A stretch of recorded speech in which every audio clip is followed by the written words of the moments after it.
Hi mga slap soil. It's currently 10:03 and I'm about to eat my dinner. Sorry kay wala ko'y proper introduction kay dili man ko vlogger. I only did this kay taghan kaayo og sige chat ako saying that tunon sa di akong nagtaw na Kdrama or na kay any Kdrama recommendations karon na pud mag-mention sa ako. To nindot ni sabak kaayo sabak. So in this video I will be sharing to you my personal definitive ranking of 10 of my favorite K-dramas. So backstory lang kadali. During the quarantine I've been immersing myself in a lot of films, TV series, books and all that fictional stuff, and mostly sa akong ginalandaw dun kay K-drama. I don't know, there's something about K-dramas that makes them unique. Siguro it's the production of the K-dramas or the storylines that are very hooking. I know that Sir Eric Mati doesn't agree with me with this, but why do I care about Sir Eric Mati? I think that the Korean film industry has been very successful, especially in promoting its culture, boosting its economy. They even got the first non-English film to ever win an Oscar. So the Korean film industry has been very successful. Not just here in Asia, also they are recognized globally. Nga na ito ko. Sorry kasi. So out of those many K-dramas that I've watched, I will be squeezing it down to 10 of my favorite K-dramas, coming from various genres and as well as have my thoughts about it, be it technical or not. This is based purely on my emotional connection to the story and my emotional attachment to the characters. So if it's not your taste, bye-bye, it's my video, not yours. And we'll be doing this video while I'm eating my dinner kay para naputay mukbang para lood. Nagano pimple balagot kayo pag wala minsan nag-breakdance. Breakdance? Okay, so let's go. So eto nga po yung imumukbang natin mga kapamilya. We have fish, we also have here komba. So let's go. Yummers, kain tayo. Oh, may pulos kong video eh. ASMR. So, moving on to the main purpose of this video. So, ito po si Derpy pa. Say hi. Bye-bye. Okay. So, moving on. So, let's start with top 10. Wow, top 10. Mura mix daily top 10. So, my 10th favorite K-drama is It's Okay That's Love. So, ang reason dun ganun nilang to It's Okay That's Love kaya narito si Kyungso. I'm a very huge listener of EXO because I like their music so much. But while I was watching It's Okay That's Love, I was not just hooked on DO but also on the drama, on the story on its totality. I think It's Okay That's Love is such a bold K-drama that dared to explore the complexities of mental health empathetically. Wow! I'm not really going to spoil, but the build-up of the major twist of the story is very methodological and very deliberate. That's what I liked about it. What else? But basically what I love about It's Okay That's Love is that the show portrayed drama, anxiety, depression, schizophrenia, Tourette syndrome, basically every mental health issues, but they did it in such a way that it is sensitive and understandable. That's what I liked about It's Okay That's Love. Meron pa tayong mga guest visitor po dito po. Say hi! Cute guys sila. Gusto mo? So we're now going to move on to my top 9, which is Itaewon Class. To be honest, Itaewon Class is it has a very simple plot.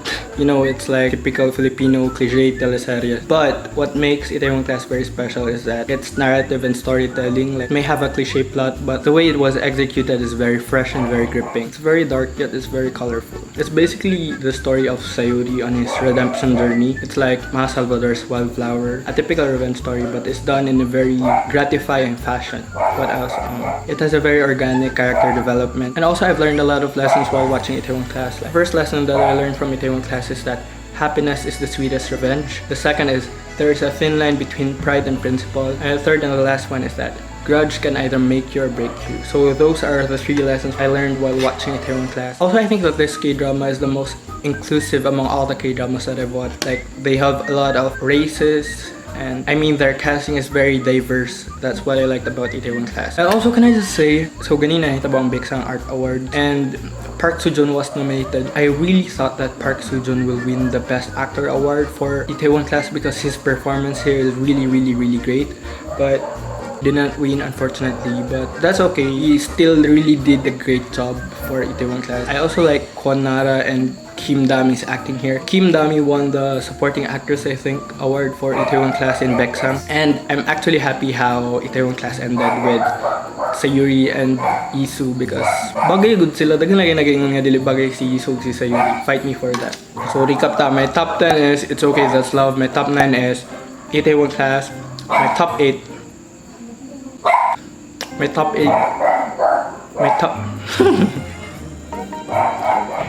Ayan, fix my hair.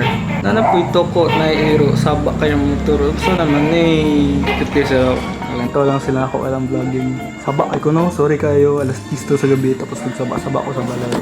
Going back, asan ako? So yun nga, my 10th favorite K-drama is It's Okay That's Love. My 9th favorite K-drama is ito, Itaewon Class. My 8th favorite K-drama is Vagabond. A lot of people say that this K-drama is so good. Like, I agree to that. Vagabond is really good. It doesn't feel as though it was made by Koreans because it's really high class. I mean, I'm not saying that Koreans are not that great in filming, but Vagabond is really highly produced, I think. But the reason why I'm not including Vagabond in my top 5 is that because I just don't consider the overall temperament and core of Vagabond as a formulaic K-drama. You know what I'm saying? It's really not that effective. But still, it's a very good K-drama. Actually, I am so rave with the production value and mind-blowing things of this show because it makes you think, it makes you feel, and just when you thought you figured out the plot twist, you are totally wrong because they're going to flip the story all the way around. And that's what's good about Vagabond. It is very unpredictable. I honestly also didn't like Suzy Bae in her previous K-dramas, but here in Vagabond, she's really brilliant. It's the same as Kim Go-yoon. Dili ko ganahan ni Kim Go-yoon sa Goblin. She's so annoying, I'm sorry. But when I watched The King Eternal Monarch, I totally changed my mind. She's she's such a great actress and she's really pretty too. For Vagabond, I'm waiting for the part 2. That's what all I'm gonna say about it. Mungit ako kay wala na ko gakaon nang sa naman ko. Covid. I'm back. So moving on. Also ngita, my top 7 is Something in the Rain. Something in the Rain is very heartwarming. Kaon sa ko kapag di man ko makafocus man gud basta nagastorya samtang ako kay hilong ra ko makaon. So Something in the Rain is very heartwarming for me. Out of all melodramas that I've watched, I think that this one is the most touching and also the most heartbreaking. The romance in this drama is so realistic that it all forms together so well. And also the thing I liked about this K-drama is that it addresses such strong issues like work harassment, age gap, or arranged marriages. Also, this K-drama avoided the very typical K-drama scenes. That's what I liked about Something in the Rain. This drama didn't come from the characters doing such selfish and stupid things and ripping out a hole to make it bigger. Problems arise from the situations they are in, despite doing their best efforts to do the right thing. So if you love Son Ye-jin in Crash Landing on You, you will definitely love her in this series. Also, Jung Hae-in is very underrated, I think. He acts very well and is very charismatic. And also what I liked about their characters is that both characters are very real and very believable. Yes, they have their flaws, but those flaws makes them believable and very relatable to us. They also managed to avoid all the K-drama tropes by having almost all of the characters in conflict to talk about their feelings and be responsible for their actions. I also like the cinematography in Something in the Rain because it doesn't have too many angles. It gives you a sense of normalcy, reflecting on how normal the characters are portrayed to be. Top 8, Vagabond. Top 7, Something in the Rain. My top 6. So my top 6 is none other than Crash Landing on You. Because can I just say that Crash Landing on You is so overrated. But I guess it's understandable why. Because this K-drama made those non-K-drama watchers to watch K-drama and actually read subtitles. It has a very big impact to non-K-drama watchers. Also, Crash Landing on You brought back the classic K-drama feels, like from the mid-2000s, like Coffee Prince, Full House. You know, the kind of K-drama that warms your heart and feeds your soul in all the right places. The kind of show that makes you want to crave for ramen or suju and chicken, and it's a beautiful humanity and heart of the characters that anchor Glory more than its story. Aside from the strong chemistry of Yoon Bin and Son Ye-jin, I think that the North Korean squad and the Ajumas are the head turners of this K-drama. And also I liked how Sodan and Sungju's story ended because it is very justifiable. It just happened to end that way. Moving on to my top 5. My top 5 is extracurricular. So extracurricular just came out recently. It's not your typical high school story. It shows the extreme way on how people do everything in order to survive. That's the main concept of extracurricular. The thing I liked about this K-drama is that I have no idea what's going to happen next. Every minute of the drama becomes more intense, and I'm actually having a love and hate relationship with the characters because of their actions, but you get to fully understand it once you finish the whole series. And also this series is very short, like you can finish this in a day. I actually finished watching Extracurricular half a day, so it's that short. My most favorite character here in this drama is Liguri. Aside from the fact that she's just a new actress, I find her really pretty. She's also a very effective actress. I love how her character is really annoying but still interesting and unpredictable. That's what I liked about Liguri. She was basically the one who brought chaos to Jisoo's life, but if it weren't for her, the drama would be so boring. Also, this K-drama is very brave enough to show fresh faces in the K-drama industry. Most of them are actors you haven't seen in K-dramas or actors that still doesn't have any lead roles in K-dramas. But even though they are new, they are very commendable for their acting and their each respective roles. The drama is full of angst, violence, terror, and explicit stuff, but they still give the audience the full viewing experience. So my top 5 is Extracurricular. My top 4 is Chicago Typewriter.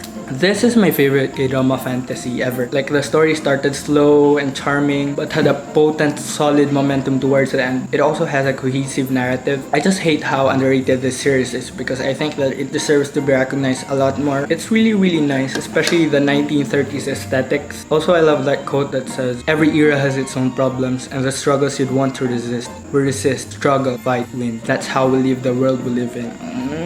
I was totally moved by this K-drama, to be honest. It's a really great K-drama, but it's so underrated. So we're down to my top 3. My top 3 is Sky Castle. Sky Castle started from literally 1% of ratings, but it blew up and became a phenomenon. The satirical take in Korea's highly competitive educational system is very fascinating. The obsession of the upper class Korean people in education and social status is very problematic here in this drama. It's shocking how the lengths of the parents will take just to pass an entrance exam in schools. It also has a morally ambiguous characters and storyline, I think. It's one of the most powerful ensemble I've ever watched in all K-dramas. All actors are very good. All did a very great performance. So we're now down to my top 2. Top 2 is My Mister or My Ajushi. I'd like to say that My Ajushi is one of my most favorite K-dramas. It literally broke me into pieces. Char. I love how raw this K-drama is and has really raw characters too. The story is like both leads who are broken, miserable, and finding each other and then fixing each other. So this is not a love story or a romanticization of despair or glorification of violence. Instead, this K-drama is a reflection on how we live our everyday struggles. This K-drama offers vulnerable characters that has the layers of human struggles and strength and also relatable inner battles. So if you know Ayo for her iconic roles such as Hotel de Luna or Scarlet Heart Rio, I can say that this one is her most raw character and as well as her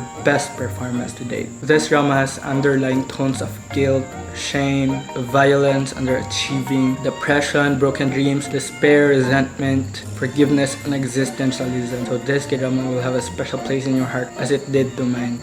So finally, we're down to my last K-drama suggestion. So my top 1 K-drama is Reply 1988. Pilang ko kabalo naman mga Reply 1988 to the best K-drama for me because I talked about it on my social media accounts. That's true because Reply 1988 is the best K-drama I've ever watched. I literally went crazy over this drama that it took me 2 freaking months to get over it and rewatch it again. So I got into Reply 1988 because of my ate. Shoutout kay ate. And she has been recommending me Reply 1988 ever since 2016, but I never watched it because I have school especially. However, I didn't regret watching it now because it's more relatable, especially in my age. So the story of Reply 1988 revolves around the neighborhood back in their time in 1988, obviously. Reply 1988 is basically the revisitation of the moments of our youth, our innocence, the vulnerable days, first realizations, first love, first heartbreaks. Reply 1988 is like a reminder that time flows and that we cannot go back to the past. I think that memories are important. Our past memories are locked in a box and it's kept somewhere in our hearts. Every decision and choices that we made figuratively brought us to where we are right now. And there are important moments in your life that you just cannot go back to. Those moments that you only get to visit once you close your eyes and remember those things. And Reply 1988 captured all those special moments that we have from time to time. Reply 1988 has a very strong plot and narrative. Every episode is very funny, heartwarming, dramatic. Every episode is basically just like our lives. It is a roller coaster of emotions. You get to feel all of them. Spoiler though, I am so disappointed with who Doksun ended up with.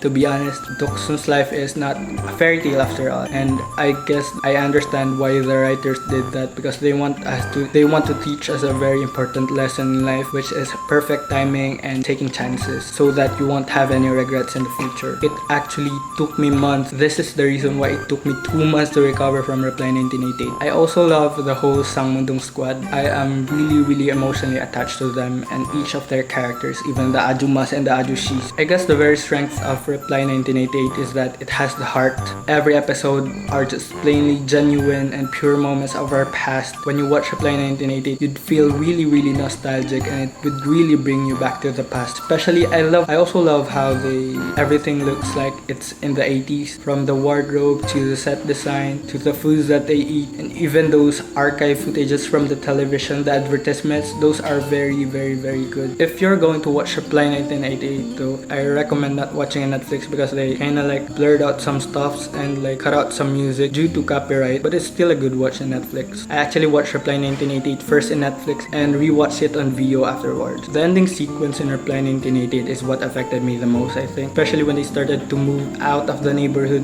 and bidding each and everyone goodbye.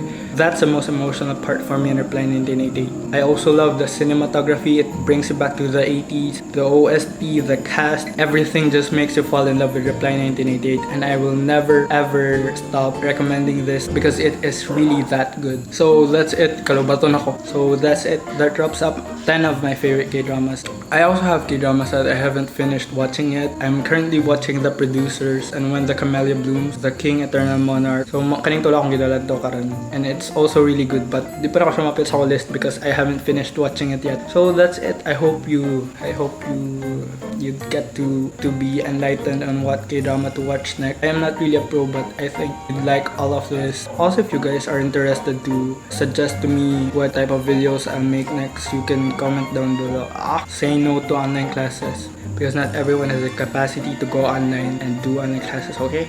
So that's it. That's the end of this video. Bye.